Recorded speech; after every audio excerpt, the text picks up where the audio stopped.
Damas motorga Spark 1.5 Porsche qo'yib motor qilish necha pulga tushadi deb ko'p savol berishadi. Plus injektor ustanovka qilish deyishadi.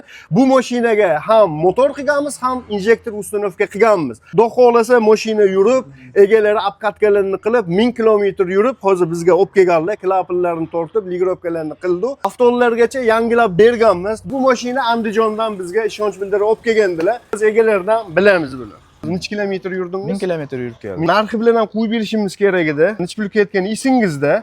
Narxini oxirida aytamiz. Sizlar like bosib turasizlar. Oka, qilgan rasxotingizga achinasizmi? Yo'q, mashina zo'r, yo'q, achinmayman. Siz o'ylagandan ham yaxshi. A'lo darajada. Kimgadir tavsiya qila olasiz. Ha, birinchi o'rinda o'rtoqlarimga tavsiya qildim. Oka, qara. O'rtoqlarim minib ham ko'rishdi. Andijon qayerdan? Sharxondan. Bizni Shahrixondan ham kuzatadiganlarimiz ko'p-da. Sizni taniydiganlar ham baribir ko'rishadi.